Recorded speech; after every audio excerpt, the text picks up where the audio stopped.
200 years ago, on mornings like this, the waves didn't just bring in storm and spray, but violence, desperate men, and contraband. We'll be stepping into their boots as we walk the stretch of Kent coastline used by those intrepid smugglers, before turning inland as they did, towards their hideouts and their legacy. But what brought about this era in the first place? The Napoleonic Wars saw Britain and France isolated from each other. Trade was strictly prohibited by each country to the other, and the channel between them was controlled by the Royal Navy.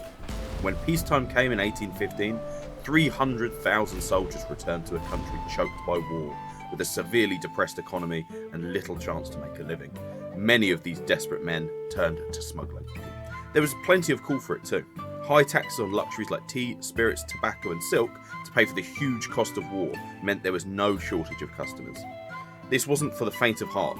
In 1817, the Royal Navy formed the Coast Blockade, unifying a huge task force of naval patrols specifically to interrupt smuggling vessels along 150 miles of south coast.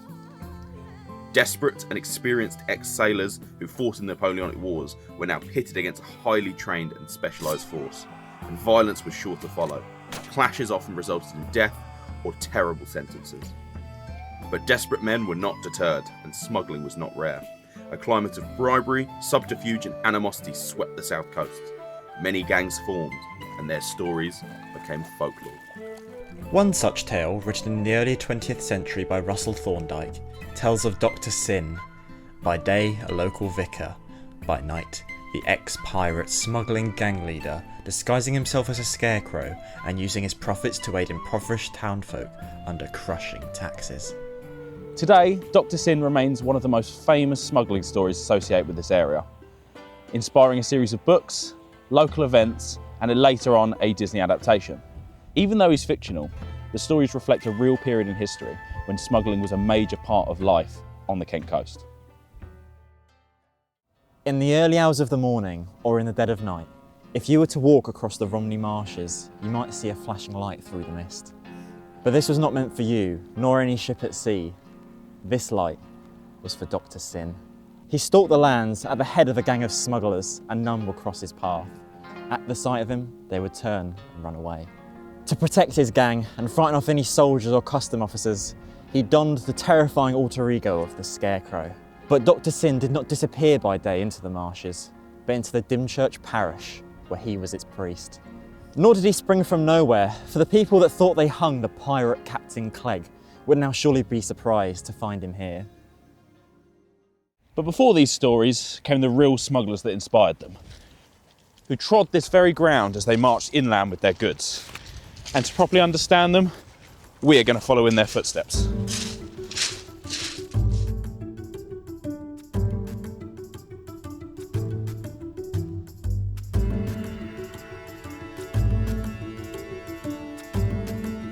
For the Aldington gang, this land became their ally, and the marshes offered plenty of cover to hide their goods. The geography of the marshes made it ideal for the smugglers moving their goods inland. It was nice and flat so they could see patrols coming. It often got covered with a sea mist to keep them hidden, and sparsely populated enough so they could move without sight from inquisitive locals. And although flat, it gave plenty of opportunities with ditches and berms for smugglers to hide at a moment's notice. 1 minute they're there and the next minute they're gone. And it wasn't just the ditches the smugglers used to hide themselves. They used the reeds, the trees and the rugged terrain to take cover and break up their silhouettes. In the background we can see the shape of the land above. Up there was the Aldington Knoll, and atop there would be their watchman with a bright light to signal to the men below bringing in their goods whether the coast was clear or not.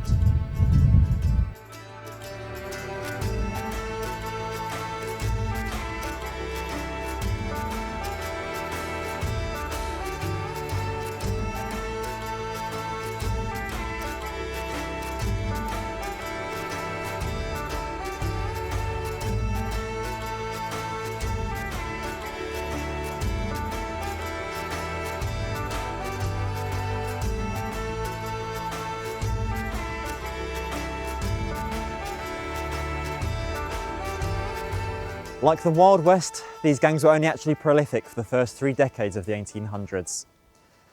The last of them is the gang whose footsteps we follow today, in the same route they might have taken from coast to hideout.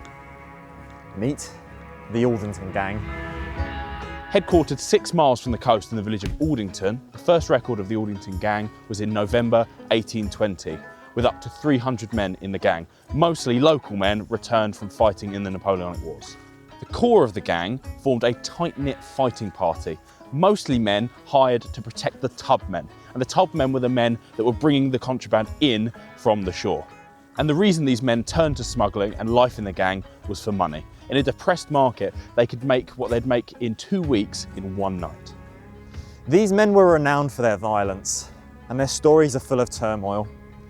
Their leader was Cephas Quested, but only for a short while.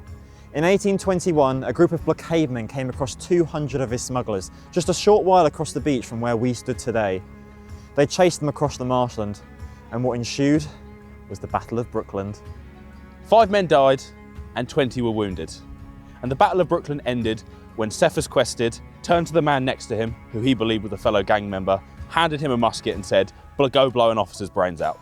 It turns out the guy he handed the musket to was a Navy officer, and he nicked him on the spot. There he was taken to Newgate Prison, and after refusing to give up his comrades, he was hung by the noose. With Cephas Quested out the way, George Ransley would be the ones to take up the reins, and by all accounts, whip them into a highly organised group. Unloading of contraband was drilled. Locals warned of oncoming patrols. Local authorities were bribed, or if they would not cooperate, killed. A surgeon stood on standby, and a lawyer provided legal cover. Local families, especially those of the fallen, were well looked after, paid and kept loyal. For 5 years, the gang flourished. However, in 1826, a botched job saw the murder of a local authority man. They offered £500 and a free pardon to anyone willing to give information leading to the arrest of the Aldington Gang. Local people remained silent. The campaign of sympathy and fear struck by the gang had worked. But the betrayal came from within. 2 members of the Aldington Gang that were captured by the government informed. And soon, in October, 120 armed servicemen surrounded the houses of the core members of the gang. They surrendered without resistance and were taken to London. There, their sentences went from death, like Cephas, to exile, and soon they were on their voyage to Tasmania. As we moved inland in the same way as they did, we can see exactly how their operation flourished for years. They would leave France in the dead of night, sail through blockade patrols, and land in the early hours. Tubmen would unload ships full of barrels in minutes, while a half-circle of gunmen covered their escape onto the marshes. Men with signalling lamps would flash their lights out to sea to relay messages, and warnings to avoid the most patrolled beaches, visible from the hills. They knew these lands well, and using all the advantages of the local geography, transported their cargo across the land with incredible efficiency. Then when they finally reached their destination, a network of storehouses worked as stashes, provided by complicit farmers. And inns provided the headquarters. For the Aldington Gang, that meant here at the Walnut Tree Inn.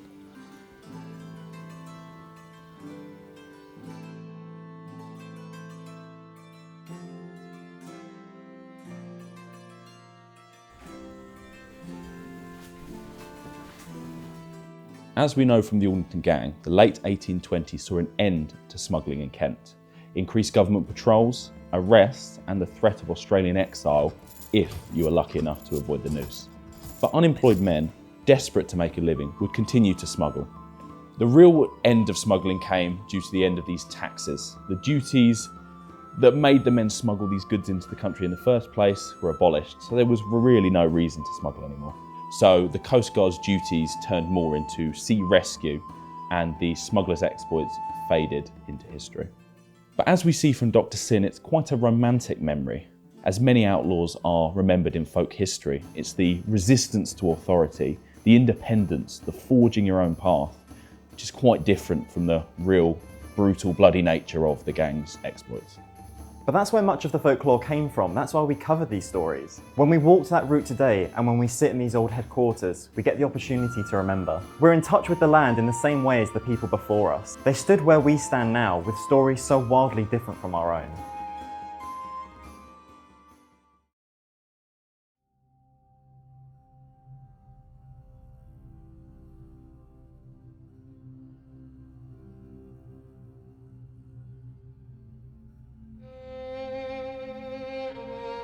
If you wake at midnight and hear a horse's feet, don't go drawing back the blind or looking in the street. Them that ask no questions isn't told a lie. Watch the wall, my darling, while the gentlemen go by. 25 ponies trotting through the dark.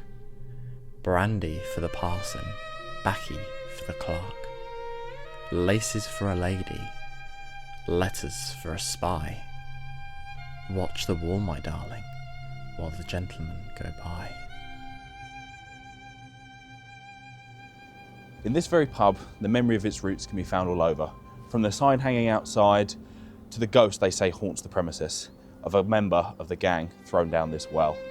There were tunnels linking this pub up to the church and the knoll, so the members of the gang could quickly smuggle their contraband to their headquarters.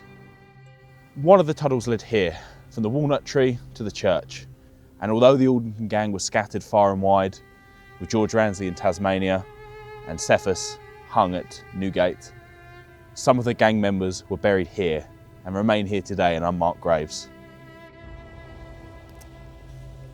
With them ended an era that shaped the towns and memories along the south coast. It doesn't take much to see the evidence of that time, like we have on our journey today, now that we know just a little to connect us to the past.